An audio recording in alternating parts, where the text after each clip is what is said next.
sinceridade, lealdade, afinidade, cumplicidade, simplicidade, fraternidade, felicidade, saudade, algumas recordações de quem se foi, deixou vazio alguns corações. Quantas vezes são os amigos que nos fazem sorrir quando tínhamos vontade de chorar, de sumir. Amizades antigas, recentes, amigos ausentes, amizade fraterna, eterna, que se estende, não se destrói, não se corrói, não se corrompe, cresce.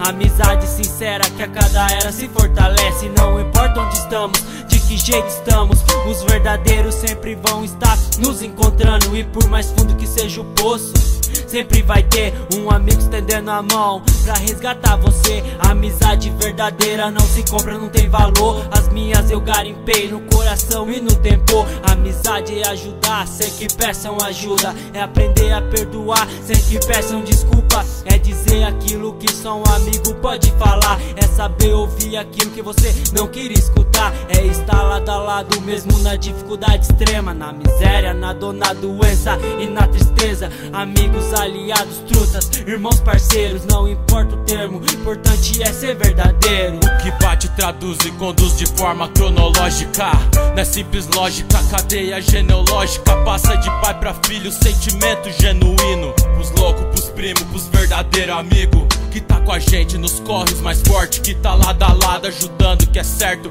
dando ideia no que é errado, nas dificuldades.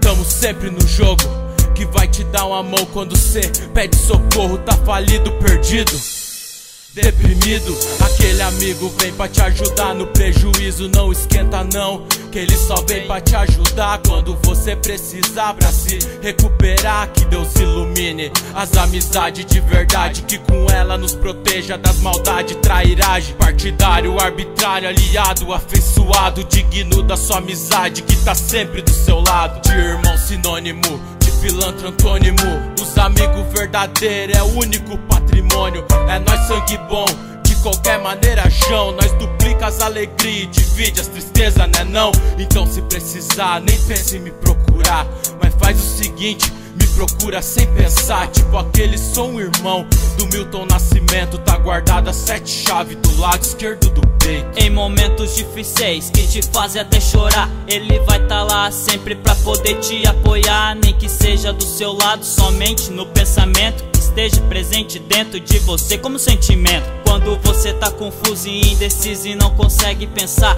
ele tá sempre ali pra poder te apoiar. Nessa vida esquecemos que temos vários amigos, pessoas que nos ajudaram e nos deram abrigo dentro de seus pensamentos, que guardam as emoções, as brincadeiras e os momentos de pura diversão. Pessoas boas que estiveram sempre do nosso lado, que agiam como irmãos nos protegendo e vendo